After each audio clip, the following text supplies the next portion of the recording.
Revise हो जाए। देखो सबसे पहला जो सवाल आ रहा है, क्वेश्चन नंबर 1, बेसिक मैथ्स वाले हैंडआउट का, उसमें लिखा हुआ है if x power 2 y is equals to root of x power 2 y² plus 2, find the value of y। अच्छा, अब एक चीज मैं क्लियर कर दूं, अगर x रूट में लिखा हुआ है, रूट ऑफ x लिखा हुआ है, तो इसको आप x की पावर 1/2 भी लिख सकते हो। ये प्रॉपर्टीज अपने पास कॉपी करते रहो ताकि याद रहे, अगर आप लोगों ने कभी नहीं पढ़ी हैं। इसी तरह से अगर क्यूब रूट लिखा हुआ है, अगर क्यूब रूट लिखा हुआ है तो वो x की पावर 1/3 के बराबर होता है। इसी तरह से अगर रूट ऑफ 4 लिखा हुआ है तो वो x की पावर 1/4 के बराबर होता है। पहली ये चीज।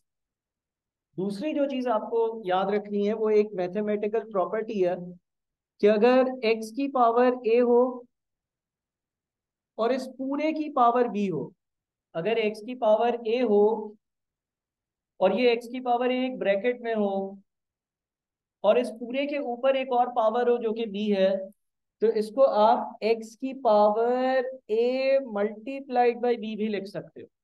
अगर x की पावर a हो और उस पूरे के ऊपर अगर एक ब्रैकेट में पावर हो b, तो आप उसको x की पावर a इंटू बी भी लिख सकते हो। एक और मैथमेटिकल प्रॉपर्टी है कि अगर x की पावर a हो और x की पावर b के वो इक्वल हो, एक जगह पे लिखा हुआ है x की पावर a, दूसरी साइड पे लिखा हुआ इज इक्वल्स टू x की पावर b, यानी कि दोनों इक्वल्स टू के लेफ्ट और राइट साइड पर बेसिस सेम हो, x power a is equals to x power b, अगर ऐसा कहीं लिखा हुआ हो तो जो a होगा वो b के बराबर होगा। सही है। तीन प्रॉपर्टीज मैंने आपको बता दी, नंबर 1, नंबर 2, नंबर 3।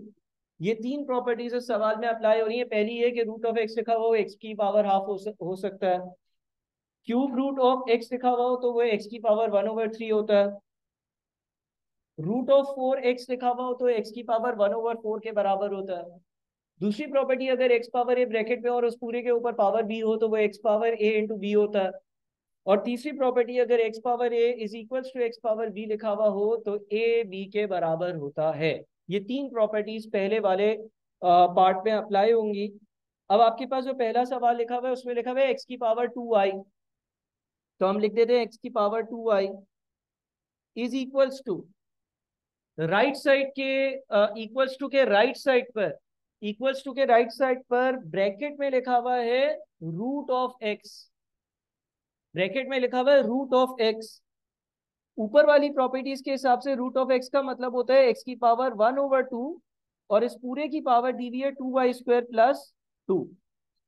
यानी कि मैंने पहले वाले सोल्यूशन के स्टेप में पहली प्रॉपर्टी को इस्तेमाल किया है और मैंने कहा कि रूट ऑफ एक्स को हम एक्स की पावर हाफ भी लिख सकते हैं, ये मैथमेटिकली अलाउड है। अब दूसरी प्रॉपर्टी अप्लाई करते हैं। दूसरी प्रॉपर्टी क्या है कि अगर x की पावर a हो, यानी कि x के ऊपर कोई पावर हो और वो ब्रैकेट में हो और उस ब्रैकेट के ऊपर एक और पावर हो b, तो ये दोनों पावर्स आपस में मल्टीप्लाई हो जाएंगी। यानी कि ये जो हाफ है, ये जो हाफ है ये 2y² प्लस 2 से मल्टीप्लाई हो जाएगा। तो हम इसको यूं भी लिख सकते हैं x की power 2y is equals to, right side की अगर बात करें तो राइट साइड पर आपके पास जो चीज लिखी हुई आ रही है वो आ रही है ब्रैकेट में हाफ, ए की जगह हाफ है और बी की जगह 2y² प्लस 2 है।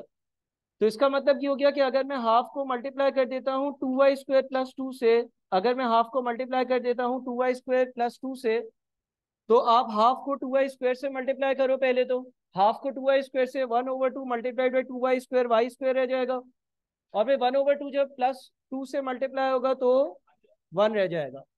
देखो अगर मैं 1/2 को 2y² से मल्टीप्लाई करूंगा तो 1/2 multiplied by 2y² is y², 2 और 2 कैंसिल हो जाएगा। फिर 1/2 जब 2 से मल्टीप्लाई होगा तो 1/2 मल्टीप्लाइड बाई 2 इज 1। तो हम इसको लिख सकते हैं x की पावर और यहां पर आ जाएगा y² प्लस 1। अब आप अपनी तीसरी वाली प्रॉपर्टी अप्लाई करो। तीसरी वाली प्रॉपर्टी क्या है कि अगर x की पावर a हो इक्वल्स टू के लेफ्ट साइड पर और इक्वल्स टू के राइट साइड पर x की पावर b हो तो a b के बराबर होगा। इस प्रॉपर्टी के हिसाब से, ये जो प्रॉपर्टी नंबर 3 है इसके हिसाब से 2y जो है वो y² +1 के बराबर होगा। अब जब आप यहां पर आ गए तो आपके पास 2y is equal to y square plus one, y की फॉर्म में एक क्वाड्रेटिक इक्वेशन आ गया। इस क्वाड्रेटिक इक्वेशन को हम ऐसे भी लिख सकते हैं, 0 is equals to y square -2y plus one, या y² -2y plus one is equals to 0। और उसके बाद इसको सॉल्व करने के लिए आप क्वाड्रेटिक फॉर्मूला इस्तेमाल कर सकते हो। क्वाड्रेटिक फॉर्मूले में a क्या होगा, 1 होगा, b क्या होगा, -2 होगा, और c क्या होगा, +1 होगा। क्वाड्रेटिक फॉर्मूला क्या होता है, y is equals to -b plus minus √b² -4ac/2a। तो अगर मैं अंडर रूट को देखता हूं, -2 का स्क्वायर, -2 का स्क्वायर कितना बनेगा, 4, और उसमें से माइनस हो रहा है 4 इंटू 1 इंटू 1, तो वो 0 बन जाएगा। √0 इज ऑल्सो 0, तो ये आपके पास इफेक्ट। और 2a, अच्छा a की जगह क्या आ रहा है, a की जगह आ रहा है 1, तो ये आपके पास बन रहा है y is equals to 2 divided by 2, यानी कि y आ रहा है 1। ठीक है, y आ रहा है 1। आप मिड टर्म ब्रेक भी कर सकते थे, आप क्वाड्रेटिक फॉर्मूला भी इस्तेमाल कर सकते थे। हमने क्वाड्रेटिक फॉर्मूला इस्तेमाल कर कर y की वैल्यू 1 ढूंढ ली। इसमें कोई मसला है, बताओ। ये 1 का a हमने सॉल्व कर लिया, और जो रेलेवेंट मैथमेटिकल प्रॉपर्टीज अप्लाई हो रही हैं वो भी डिस्कस कर ली। और फिर आप घर पर जाकर इसको एक बार रिवाइज करोगे तो मजीद बेहतर भी हो जाएगा। दूसरा आपके पास है फैक्टराइज दी एक्सप्रेशन, यानी कि आपको इस एक्सप्रेशन के, ये जो आगे चीज लिखी हुई है, इसके फैक्टर्स बनाने, इसको फैक्टराइज करना। चैप्टर नंबर 2 क्वाड्रेटिक इक्वेशन में हमने ये पढ़ा था कि एक तो एक्सपेंडेड फॉर्म होती है जिसमें हमने चीजों को मल्टीप्लाई किया हुआ होता है, और एक फैक्टराइज्ड फॉर्म होती है जिसमें हमने फैक्टर्स बनाए हुए होते हैं। जिस तरह से x-2 एक ब्रैकेट में हो और दूसरे ब्रैकेट में x-4 हो इज इक्वल्स टू 0, तो ये फैक्टराइज फॉर्म है। तो अब हमें जो ये चीज दी हुई है इसके फैक्टर्स बनाने, अगर मुझे किसी चीज के फैक्टर्स बनाने होते तो मुझे मिड टर्म को ब्रेक करना होता है। अच्छा, अब यहाँ पे लिखा हुआ है 16x⁴ +4x² y² +y⁴। अब यहाँ पर हमने जब फैक्टर्स बनाए थे, हम जब फैक्टर्स बनाना सीख रहे थे, फैक्टर्स बनाए थे, तो x⁴ 2 होती थी, फिर x⁴ 1 होती थी, और फिर x⁴ 0 होती। तो हम किसी तरह से इसको, पहली कोशिश ये करते हैं कि इसको किसी तरह से उस फॉर्म में ले जाएं कि कोई x हो, x की पावर जो है वो 2 हो, फिर x हो, और फिर x⁴ 0। यहाँ पर क्या आ रहा है, यहाँ पर 16x⁴ है, 16x⁴ है, सही है। अब हम अगर फैक्टर्स बनाने जाते हैं, हमें मिड टर्म को ब्रेक करना है, और मिड टर्म को ब्रेक करने वाला रूल क्या था कि a इंटू सी से जो आंसर आ रहा है, आप जब बीच वाली टर्म को ब्रेक करो तो उससे भी a इंटू सी वाला जो आंसर बनता है वो बनना चाहिए। ये चीजें हमने चैप्टर नंबर 2 में पढ़ी थी। ठीक है, अब मुझे बताओ कि इसको अगर हम इसके फैक्टर्स बनाते हैं, इसके अगर हम फैक्टर्स बनाएं तो क्या फैक्टर्स बन सकते हैं, क्या अगला स्टेप हम लोग जो है ना वो ले सकते हैं, क्या अगला स्टेप हम कर सकते हैं। क्या हम ऐसा कर सकते हैं कि हम ये जो 16x⁴ है, इस 16x⁴ को 4x⁴ की पावर 2 में कन्वर्ट कर दें। ठीक है, देखो हमारे पास जो ये पहली चीज आ रही है, ये लिखी हुई आ रही है 16x⁴। 16x⁴ जो है ना, इसको किसी तरह से हम फैक्टर्स में कन्वर्ट करने की कोशिश करते हैं। अच्छा, अगर मैं इस 16x⁴ को, अगर मैं 16x⁴ को लिखूं 4x² की पावर 2,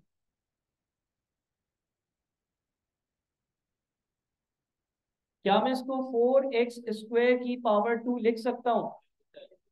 मैं इसको 4x² की पावर 2 लिख सकता हूँ। अच्छा, ये मैं लिख क्यों रहा हूँ, इसके पीछे भी एक लॉजिक है। आप लोगों ने शायद, जितने लोगों ने मैथ्स वगैरह पढ़ी है पहले, उन्होंने एक चीज पढ़ी भी होगी, a + b whole square is equals to A square plus 2ab plus B square. ठीक है, आप लोगों ने एक प्रॉपर्टी पढ़ी होगी, ए प्लस बी का होल स्क्वायर। अगर ए प्लस बी का होल स्क्वायर हो, ब्रैकेट में ए और बी हो और उसके टॉप पर स्क्वायर हो, तो वो A square plus 2ab plus B square के बराबर होता है। क्यों होता है ये जरा मैं यहाँ पर सॉल्व करके भी बता देता हूँ। देखो, ए प्लस बी होल स्क्वायर का मतलब है ए प्लस बी को ही ए प्लस बी से मल्टीप्लाई करना। अब अगर मैं इसको मल्टीप्लाई करता हूँ तो a multiplied by a square हो जाएगा, फिर a multiplied by b a b हो जाएगा, फिर b multiplied by a again a b हो जाएगा, और फिर b मल्टीप्लाइड बाई बी जो है वो b का स्क्वायर हो जाएगा। और इसको अगर मैं सॉल्व करूंगा तो ये A square plus 2ab plus B square हो जाएगा। ये मैथ्स की एक प्रॉपर्टी है जो आगे आने वाले बहुत सारे चैप्टर्स में आपको काम आएगी, और इसको आप इस तरह से याद रख सकते हो, ए प्लस बी का whole square is equal to A square plus 2ab plus B square. Otherwise अगर इसको आप प्रूव करना चाहते हो, चेक करना चाहते हो, तो A plus B whole square का मतलब है ए प्लस बी को ए प्लस बी से मल्टीप्लाई किया, मल्टीप्लाई कर कर अगर एक्सपैंड करोगे तो वो भी A square plus 2ab plus B square बनता है। एक और मैथमेटिकल प्रॉपर्टी होती है, वो भी आप लोगों ने, काफी लोगों ने पढ़ी होगी, लेकिन वो भी मैं यहाँ पे लिख देता हूँ, A minus B whole square is equals to A square minus 2ab plus B square. Again ये होता क्या है भाई, ए माइनस बी मल्टीप्लाई हो रहा होता है ए माइनस बी से, ए माइनस बी से मल्टीप्लाई होगा तो ए इंटू ए हो जाएगा ए स्क्वायर, ए इंटू माइनस बी हो जाएगा माइनस ए बी, फिर माइनस बी और ए मल्टीप्लाई होगा तो वापस से माइनस ए बी, और फिर माइनस बी से मल्टीप्लाई होगा तो प्लस का बी स्क्वायर हो जाएगा। यानी कि ये बनता है effectively A square minus 2ab plus B square. तो अगेन अगर आप इसको देखोगे तो ये एक और प्रॉपर्टी है जो बहुत सारी जगहों पर अप्लाई होगी, जिसको हमें पढ़ना होगा।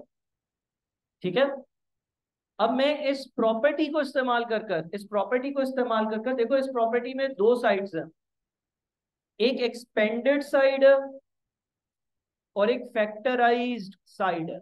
एक साइड पर फैक्टर्स बने हुए हैं और एक साइड पर चीज एक्सपेंड हुई भी है। देखो ये चीज जो मैं येलो से हाईलाइट कर रहा हूँ, क्या ये फैक्टर्स है या एक्सपेंडेड फॉर्म है? ये एक्सपेंडेड फॉर्म है। इसी तरह से यहाँ पर भी ये जो येलो से हाईलाइट कर रहा हूँ, ये एक्सपेंडेड फॉर्म है। फैक्टराइज फॉर्म क्या है? फैक्टराइज फॉर्म ए प्लस बी का होल स्क्वायर है या ए प्लस बी इंटू ए प्लस बी है। फैक्टराइज फॉर्म ए माइनस बी का होल स्क्वायर है। अब मैं क्या कर रहा हूँ, मैं कोशिश ये कर रहा हूँ कि जो मेरे पास सवाल दिया हुआ है वो किसी तरह से A square plus 2ab plus B square की फॉर्म में आ जाए, A square plus 2ab plus B square की फॉर्म में आ जाए। अगर तो ये सवाल A square plus 2ab plus B square की फॉर्म में आ जाता है तो प्रॉपर्टी अप्लाई कर कर मैं फैक्टर बना लूंगा, अदरवाइज मुझे मिड टर्म को ब्रेक करना पड़ेगा। अब सर हमें कैसे पता चलेगा किस सवाल में क्या करना है? तो भाई मैथ्स में आप जब तक प्रैक्टिस नहीं करोगे तो आपकी ये आदत डेवलप नहीं होगी। आप जब प्रैक्टिस करोगे आपको पता चल जाएगा। आप पहले तो ये कोशिश कर लो कि क्या मैं अपने ओरिजिनल सवाल को, यानी कि 16x power 4 plus 4x square Y square plus Y power 4 को किसी तरह से A square plus 2ab plus B square की फॉर्म में लेकर आ सकता हूँ या नहीं। तो मैंने यहाँ पर क्या किया, मैंने जो 16x की पावर 4 था, 16x की पावर 4 था, उसको मैंने 4x स्क्वायर की पावर 2 लिख लिया। सर क्या हम 16x की पावर 4 को 4x स्क्वायर की पावर 2 लिख सकते हैं? हाँ आप लिख सकते हो, क्योंकि अगर मैं 4x स्क्वायर को 4x स्क्वायर से ही मल्टीप्लाई करूंगा तो वो 16x पावर 4 बनेगा। अब मैं, देखो मेरे पास जो यहाँ पर प्रॉपर्टी है, इसमें पहली चीज क्या थी, ए की पावर 2। प्रॉपर्टी में पहली चीज क्या थी, ए की पावर 2। मैंने क्या कर दिया, मैंने 4x स्क्वायर की पावर 2 कर दिया। इसका मतलब ये हो गया कि मैं कोशिश कर रहा हूं कि ए किसके बराबर हो। देखो मैंने ए की जगह, ओरिजिनली प्रॉपर्टी में ए की पावर 2 था, मैंने क्या किया, मैंने 4x स्क्वायर को ए माना हुआ है और मैंने 4x स्क्वायर की पावर 2 करी दी है। अब प्रॉपर्टी के हिसाब से दूसरी चीज क्या चाहिए मुझे, 2 multiplied by a multiplied by b, और तीसरी चीज क्या चाहिए, बी स्क्वायर। पहले तो मैं बी स्क्वायर पर आता हूं। हमारे पास y की पावर 4 लिखा हुआ है, क्या मैं y की पावर 4 को ऐसे लिख सकता हूँ, y की पावर 2 का होल स्क्वायर? भाई y की पावर 4 जो है वो y की पावर 2 की पावर 2 के बराबर भी होता है। इसलिए क्योंकि हमने अभी एक ऊपर प्रॉपर्टी पढ़ी, x की पावर a और पूरे के ऊपर अगर पावर b हो तो पावर्स आपस में मल्टीप्लाई होती हैं। तो यहाँ पर अगर y की पावर 2 है और उस पूरे के ऊपर पावर 2 है तो y की पावर 2 इंटू ऊपर पावर 2 जब मल्टीप्लाई होगी एक्सपेंड होगा तो y पावर 4 बनेगा, बिल्कुल लिख सकते हैं। तो मैंने b की जगह क्या एज्यूम किया, b की जगह मैंने क्या लिखा हुआ है, y पावर 2। b की जगह मैंने y पावर 2 लिखा है ना, जो जनरल फॉर्म है उसमें b का स्क्वायर होता था, मैंने यहाँ पे y की पावर 2 का स्क्वायर कर दिया है। अब अगर तो बीच वाली फॉर्म 2 इंटू ए इंटू बी के बराबर है, अगर बीच वाली चीज 2 इंटू ए इंटू बी के बराबर है तो हमारे सारे मसले हल हो गए।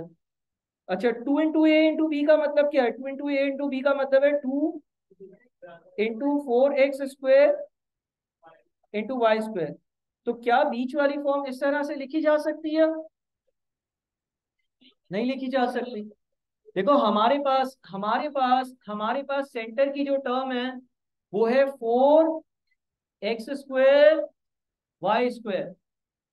हमें प्रॉपर्टी अप्लाई करने के लिए क्या चाहिए था, हमें प्रॉपर्टी अप्लाई करने के लिए सेंटर में चाहिए था 8x स्क्वायर वाई स्क्वायर। ठीक है, मैं वापस से इस चीज को रिपीट करता हूं। हमारे पास सेंटर में लिखा हुआ है 4x स्क्वायर वाई स्क्वायर, लेकिन प्रॉपर्टी सिर्फ तब अप्लाई हो पाती जब सेंटर में लिखा हुआ होता 4x स्क्वायर वाई स्क्वायर। तो सर यहाँ पे तो प्रॉपर्टी अप्लाई नहीं होगी। हम एक काम करते हैं, हमें सेंटर में क्या चाहिए, क्या हमें सेंटर में 8x स्क्वायर वाई स्क्वायर की नीड है? भाई अगर आप उसको एक्सपेंड करते हो, 2 into 4x square into y square को एक्सपेंड करते हो तो वो क्या बनता है, 8x स्क्वायर वाई स्क्वायर बनता है। क्या मैं 4x स्क्वायर वाई स्क्वायर को 8x स्क्वायर वाई स्क्वायर लिख सकता हूँ? नहीं सर, कैसे लिखेंगे, बराबर थोड़ी है। मैं वापस से अपना सवाल बोलता हूँ। ऊपर लिखा हुआ था 4x स्क्वायर वाई स्क्वायर, नीचे आए तो आपने लिख दिया 8x स्क्वायर वाई स्क्वायर। क्या मैं 4x स्क्वायर वाई स्क्वायर को 8x स्क्वायर वाई स्क्वायर लिख सकता हूँ? नहीं सर, दोनों बराबर थोड़ी है, कैसे लिख सकते हो, नहीं लिख सकते हो, बिल्कुल नहीं लिख सकते हो। लेकिन सर मुझे तो ये चाहिए ना, क्यों चाहिए, ताकि मैं क्या अप्लाई कर सकूं, प्रॉपर्टी अप्लाई कर सकूं, ताकि मैं उसको फैक्टर बनाकर a plus B whole square में ट्रांसफर कर सकूं। तो सर क्या करें अब, हम एक काम करते हैं इसी इक्वेशन में एक हिस्सा और ऐड कर देते हैं। क्या हिस्सा और ऐड कर देते हैं हम, देखो इसको, ये ऊपर वाली चीज नीचे वाली चीज के इक्वल होनी चाहिए, ऊपर वाली चीज नीचे वाली चीज के इक्वल होनी चाहिए। अभी इक्वल है?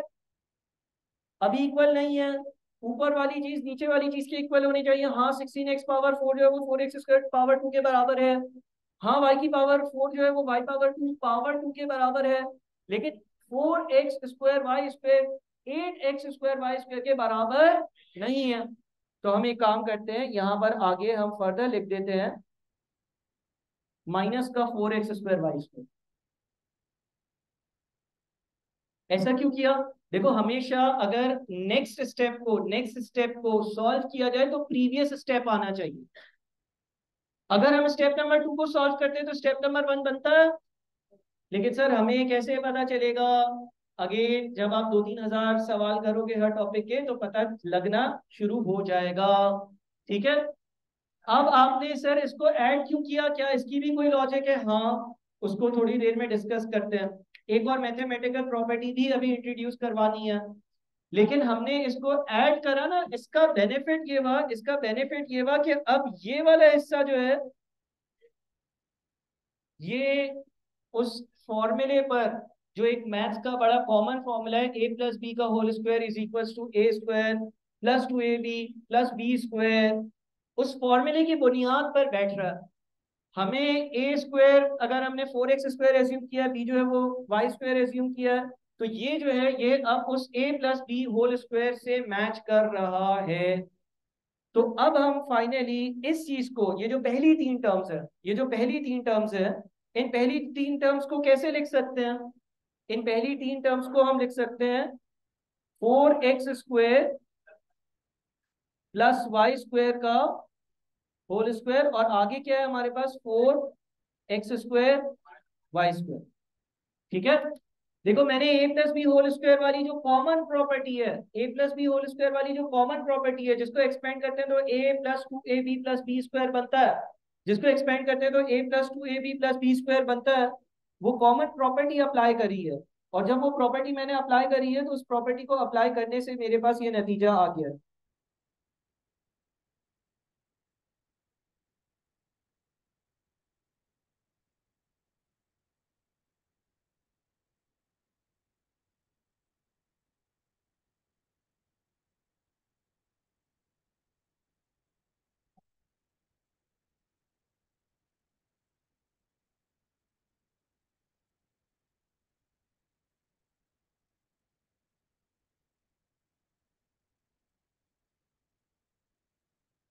सही है। अच्छा, अब अभी भी देखो, अभी भी कंप्लीट फैक्टर्स नहीं बने, अभी भी कंप्लीट फैक्टर्स नहीं बने, अभी भी कंप्लीट कंप्लीट फैक्टर्स नहीं बने। अब एक और मैथमेटिकल प्रॉपर्टी जो आप में से कुछ लोगों ने पढ़ी हुई होगी और कुछ लोगों ने नहीं पढ़ी होगी, वो होती है A square minus B square is equals to A plus B, A minus B. ठीक है, A square minus B square is equals to A plus B multiplied by A minus B. अब सर इस property को कैसे use करेंगे? देखो आपके पास जो दो टर्म्स आ रही हैं उसमें बीच में माइनस है, बिल्कुल माइनस है। लेफ्ट साइड पर four x square plus Y square की पावर टू आ रहा है। मैं ए एज्यूम कर लेता हूं, ए जो है ना वो है four x square plus Y square. A जो है वो है four x square plus Y square, ये ए की जगह आ गया। इसके ऊपर पावर टू भी है, फिर मेरे पास माइनस का साइन भी है। अब बी जो है वो क्या होगा? मैं एक काम करता हूँ, उसको लिखता हूँ four x square plus Y square की पावर टू, और इसको लिख देता हूँ two x y whole square. क्योंकि अगर two x y whole square को एक्सपेंड करा जाएगा, अगर two x y whole square को एक्सपेंड करा जाएगा तो वो two into two four, x की पावर टू और वाई की पावर टू बनेगा। और फाइनली अब हम अपने जो दो फैक्टर्स बनाएंगे वो होंगे four x square plus Y square, ये ए है, ये ए है। पहला फैक्टर क्या होता है? ए प्लस बी। तो four x square plus Y square plus two x y. और दूसरा फैक्टर क्या होगा? Four x square plus Y square minus two x y. ये आपका फाइनल आंसर होगा। अब इस तरह के एक या दो आपके पेपर में सवाल आएंगे।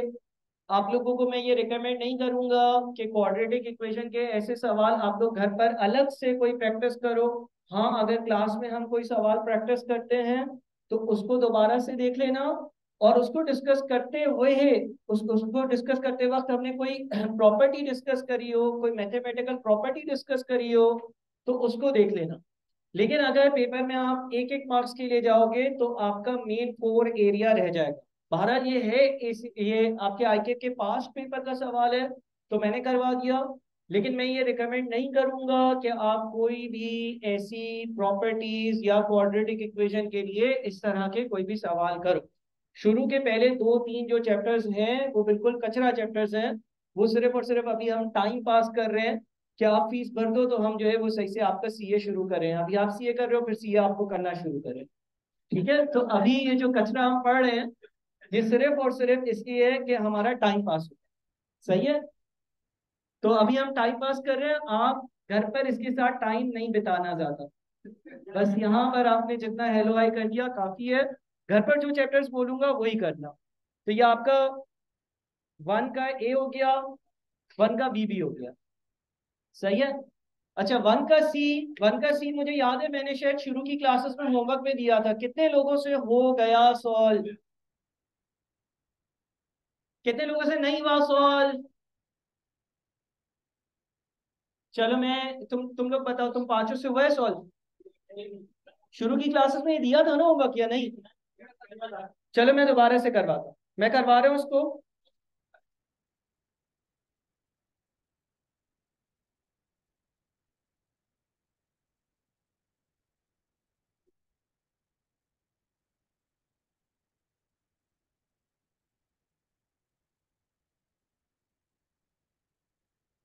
चलो भाई देखो यार, ये क्वेश्चन नंबर 1 का सी है। काइंडली यार खामोश हो जाओ, बस 10 मिनट में क्लास भी ऑफ करनी है ना। क्वेश्चन नंबर 1 का सी जो है उसमें लिखा हुआ है, on 1 a supplier increase the price of a product by 25%। 1 अगस्त 2009 को सप्लायर ने एक पर्टिकुलर प्रोडक्ट था, कोई चीज थी, उसकी प्राइस को 25% इंक्रीज करा, 25% का इजाफा करा। अब पहले तो हम ये देख लेते हैं कि 25% का इजाफा किसी चीज में कैसे किया जाता है, क्योंकि उसमें भी कुछ लोगों को हो सकता है मसला हो। मिसाल के तौर पर कोई चीज आज 200 रुपए की है, मिसाल के तौर पर आज एक चीज 200 रुपए की है। अगर मैं ये बोलूं कि ये 200 रुपए वाली चीज 25% से महंगी हो गई, तो कुछ बच्चे ये करेंगे कि सर आपने 200 लिखा है, आप 200 में 200 का 25% ऐड कर दो, है ना। अगर एक चीज आज 200 रुपए की है और वो 25% महंगी हो जाती है, आज एक चीज 200 रुपए की है और वो 25% महंगी हो जाती है, तो 200 में 200 का 25% ऐड कर देंगे, 200 का 25% बनेगा 50, 50 और 200 क्या बन जाएगा, 250।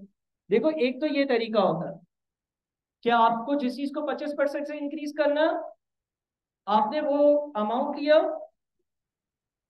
और उसमें ऐड कर दिया उसी का 25%। ठीक है। एक और तरीका होता है 200 मल्टीप्लाइड बाई 1 प्लस 25%। अच्छा, परसेंटेज के सिंबल का क्या मतलब होता है, परसेंटेज के सिंबल का मतलब होता है 1/100। परसेंटेज के सिंबल का मतलब होता है 1/100।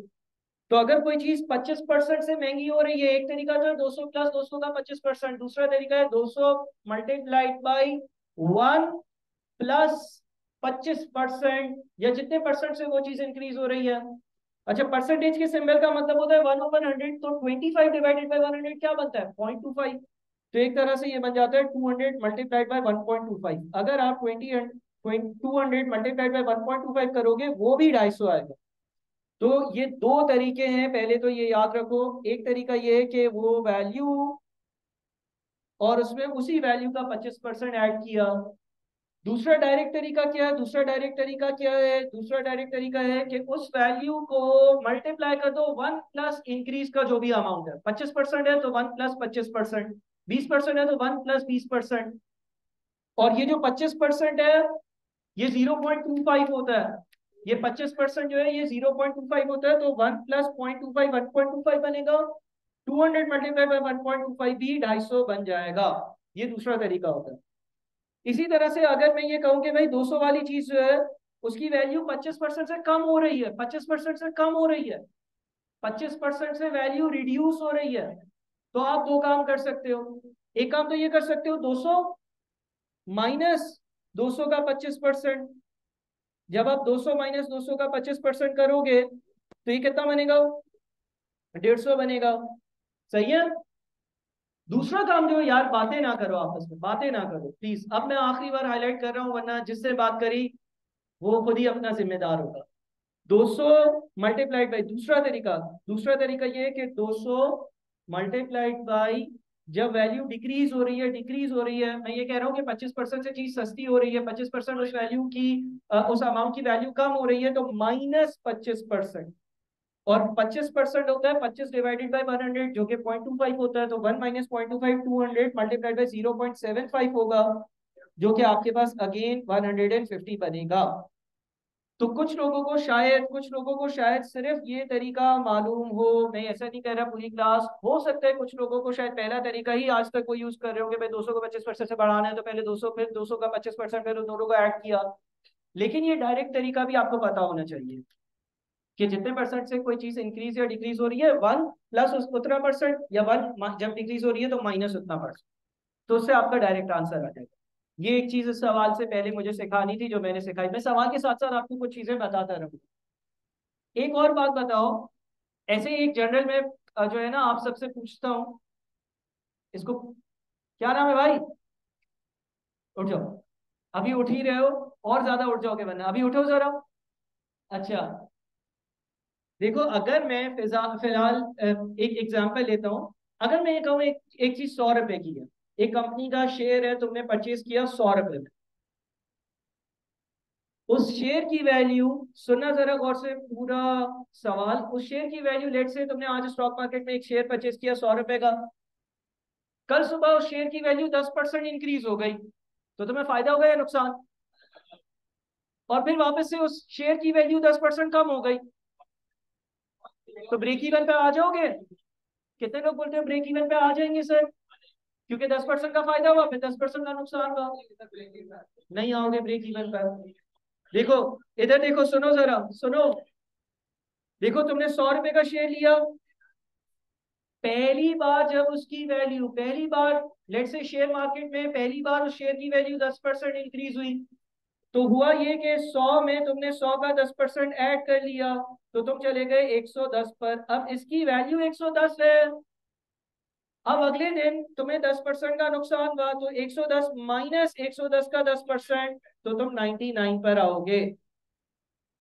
क्योंकि जब परसेंटेज अप्लाई होती है तो वो नई वाली वैल्यू पर अप्लाई होती है, पुरानी वाली वैल्यू पे थोड़ी होती है। ऐसा थोड़ी है कि 100 जब 10% से इंक्रीज हुआ तो 110 पर गया, तो अब जब मैं डिक्रीज कैलकुलेट करूं वो भी 100 से ही कैलकुलेट करूं, नहीं, वो 100 से कैलकुलेट नहीं होगा। 100 वाली चीज 10% महंगी हुई तो वो चली गई 110 पर। फिर वही चीज अगर 10% से रिड्यूस हो गई, 10% से उसकी वैल्यू कम हो गई, तो वो 100 पर नहीं आएगी, वो 99 पर आ जाएगी, क्योंकि अगली बार जब तुम 10% अप्लाई करोगे तो वो 10% तुम अप्लाई कर रहे होगे 110 पर, जो न्यू वैल्यू है उस पर। अच्छा, अब इस सवाल पर आते हैं। इस सवाल में लिखा हुआ है, on 1 August 2009 a supplier increase the price of a product by 25%। 1 अगस्त से पहले क्या आता है? 1 अगस्त से पहले क्या आता है? 31 जुलाई आता है। ठीक है, 1 अगस्त से पहले 31 जुलाई आता है। दो अजम्पशंस ले सकते हैं हम इस सवाल को सॉल्व करने के लिए। एक तो हम ये एज्यूम कर लेते हैं कि 31 जुलाई को इस प्रोडक्ट की कीमत थी एक्स, या हम रेशो से अगर इस सवाल को सॉल्व करना चाहें तो कोई भी न्यूमेरिक वैल्यू एज्यूम कर सकते हैं। 100 जरूरी नहीं है, 200 भी कर सकते हैं, 300 भी कर सकते हैं। आसानी के लिए मैं फिलहाल 100 एज्यूम करता हूं। देखो, एक तो एल्जेब्रिक मेथड है, एल्जेब्रिक मेथड में आप एक अननोन लिख देते हो कि भाई 31 जुलाई को एक्स वैल्यू थी, और एक रेशियो मेथड है, रेशियो मेथड में आप अपनी तरफ से एज्यूम कर कर कोई भी वैल्यू ले लेते हो, 100, 200, 300, 500, 1000। तो 31 जुलाई को मैंने एज्यूम किया कि इस प्रोडक्ट की वैल्यू जो है ना वो एक्स है या 100 है। ठीक है, फिर उसने क्या लिखा है, उसने लिखा है 1 अगस्त को सप्लायर ने इसकी वैल्यू 25% से इंक्रीज कर दी, 25% से बढ़ा दी। तो अगर 25% से बढ़ा दी तो 1 अगस्त वाले दिन अब ये चीज कितने की हो गई? X multiplied by 1 + 25%। अभी जो मेथड हमने शॉर्टकट वाला सीखा, 200 पर जो अप्लाई किया, तो ये बन गया 1.25x। या अगर 100 थी तो 100 मल्टीप्लाइड बाई 1 + 25%, यानी कि अब ये चीज कितने की हो गई? 125 की हो गई। ठीक है, on 1 August 2009 supplier increase the price of a product by 25%। 25% से सप्लायर ने प्राइस इंक्रीज करी, तो अगर एक्स थी तो वो 1.25x हो गई, अगर 31 जुलाई को एक्स थी। या अगर 100 थी तो वो 100 मल्टीप्लाइड बाय 1 + 25%, 125 हो गई। On August 15, 2009, he decreased the price by 16%। अब डिक्रीज जब अप्लाई होगा तो क्या पुरानी वैल्यू पर अप्लाई होगा? नहीं सर, न्यू वाली वैल्यू पर अप्लाई होगा। तो जब हम 15 अगस्त की प्राइस कैलकुलेट करेंगे तो हम करेंगे ये कि हम 1.25 को 1.25x को मल्टीप्लाई कर देंगे 1 - 16% से। 1 - 16% से कितना बच जाएगा? 1.05x। और अगर 125 अज्यूम किया हुआ हो, अगर 125 अज्यूम किया हो तो 125 मल्टीप्लाइड बाय 1 - 16%, कितना बच जाएगा? 105। ठीक है, दो मेथड्स में एक साथ लेकर चल रहा हूं। एक जगह पर मैं एज्यूम कर रहा हूं कि वैल्यू 100 थी, एक जगह पर एज्यूम कर रहा हूं कि वैल्यू x थी, और उसका जितना भी इंक्रीज डिक्रीज है वो अप्लाई कर रहा हूं, नई वैल्यू पर अप्लाई कर रहा हूं। यानी कि पहली बार जब 25% इंक्रीज हुआ तो x का 25% इंक्रीज हुआ, लेकिन जब 16% डिक्रीज हुआ तो 1.25x का 16% डिक्रीज हुआ। अच्छा, अब ये हो गया। उसके बाद लिखा हुआ है, if the price of the product on August 15, 2009 is 63। अब वो बोलता है कि भाई हमारी कैलकुलेशंस के हिसाब से अगस्त 15 की जो कीमत, जो एक्चुअल प्राइस, जो एक्चुअल वैल्यू, जो एक्चुअल अमाउंट था वो 63 था। What was the price on 31st of July 2009? तो आप ये बताओ 31 जुलाई वाले दिन क्या प्राइस होगी? अच्छा सर, इसका मतलब ये हो गया, इसका मतलब ये हो गया कि ये जो 63 है ना, ये जो 63 है, ये हकीकतन जो 15 अगस्त को प्राइस थी वो है। हमारे हिसाब से, हमारे हिसाब से इन टर्म्स ऑफ एक्स, ये 63 1.05 एक्स के बराबर है, या हमारे हिसाब से रेशोज वाले मेथड के हिसाब से ये 63 105 के बराबर है। देखो, हमने एक्स को इंक्रीज डिक्रीज किया, वो 1.05 एक्स पे पहुंचा। हमने 100 को इंक्रीज डिक्रीज किया, वो 105 पर पहुंचा। हमने एज्यूम किया हुआ था 100 थी वैल्यू इनिशियली, ये एक्स थी। और इसने जब किसी चीज को, किसी वैल्यू को इंक्रीज डिक्रीज किया होगा, तो ये पहुंचा होगा कहां पर? ये पहुंचा होगा 63 पर।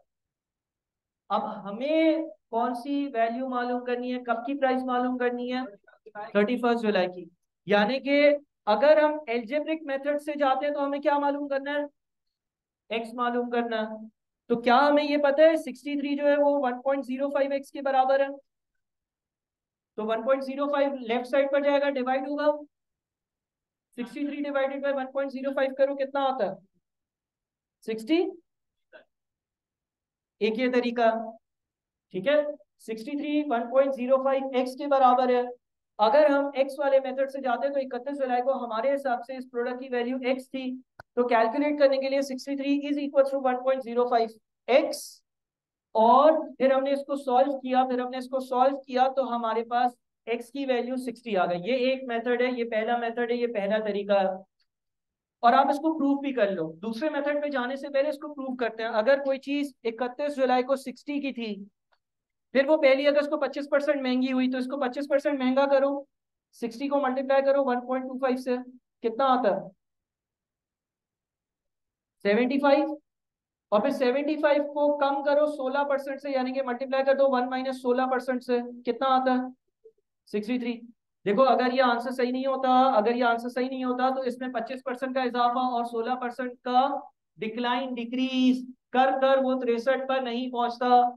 हमारा आंसर, इसका मतलब 60 जो आया है वो सही है। 31 जुलाई को इस प्रोडक्ट की प्राइस 60 होगी, क्योंकि अगर 60 को हम 25% से बढ़ाते हैं 75 पर जाता है, और फिर 75 को 16% कम करते हैं तो वो 63 पर जाता है। ये एक चीज हो गई। सर, अगर वो 100 वाला मेथड करते, अगर मुझे एक्स वाई जेड एल्जेब्रा पसंद नहीं हो, इन्वॉल्व नहीं करना हो, और 100 से मैं एज्यूम कर कर चलता, तो फिर क्या करता? तो फिर मैं ये करता कि देखो 63 जो है ना, 63 वो रिफ्लेक्ट कर रहा है किसको? 105 को।